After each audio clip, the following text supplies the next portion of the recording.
शक्ति जगत स्वार्थ को ही नहीं, उसके कारण को ही समाप्त कर देती है। स्वार्थ का कारण संस्कार ही हैं। संस्कार ही वासना का रूप ग्रहण कर चित्त वृत्ति को तरंगित करते हैं, संकल्पात्मक मन को उदय करते रहते हैं। स्वार्थ निवृत्ति के क्रम में संस्कारक्षय ही समस्या होती है। वासना संस्कारों का ही परिणाम है, इसलिए वासनाक्षय में संस्कारों का शुद्धिकरण भी सम्मिलित है। अशुद्ध स्वार्थ जगत का स्वार्थ है, जिसमें मन जगत के प्रति वासनाओं, राग द्वेष तथा ईर्ष्या, प्रतिशोधात्मक भावनाओं, मद क्रोध तथा अभिमान से भरा होता है।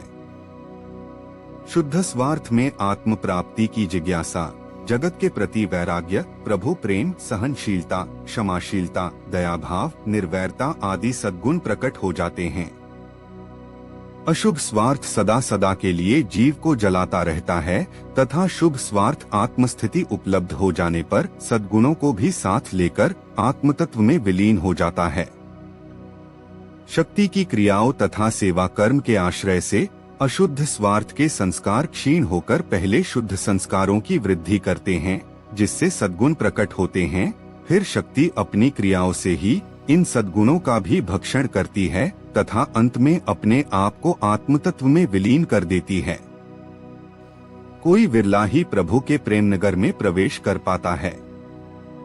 वासनाएं, संस्कार तथा स्वार्थ एकदम पीछा छोड़ने वाले नहीं हैं।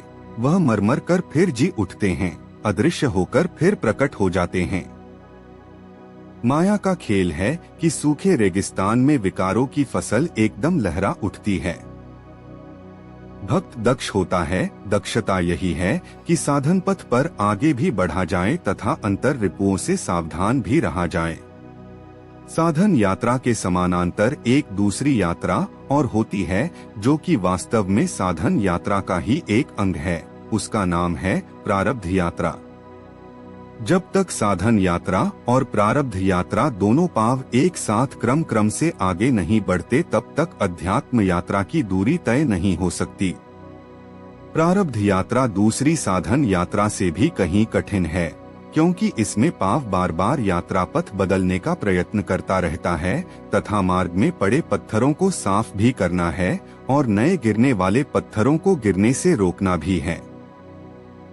अध्यात्म पथ पर चल पाना सरल कार्य नहीं है।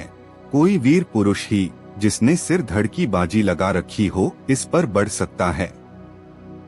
साधना एक संकट भरी यात्रा है। क्रोध एक बहुत बड़ा विघ्न है। यदि इसके वशीभूत हो जाया जाए तो उसके संस्कार संचय हो जाते हैं और साधन का क्रम भी रुक जाता है।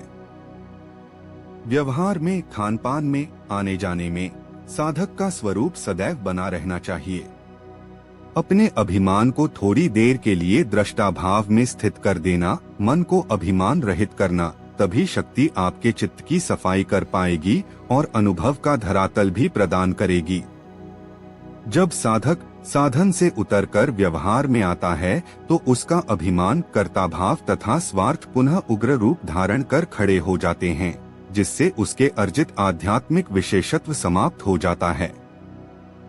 साधक के दोहरे व्यक्तित्व, एक साधक का और एक संसारी का, के कारण ही साधन अध्यात्म में उन्नति नहीं होती।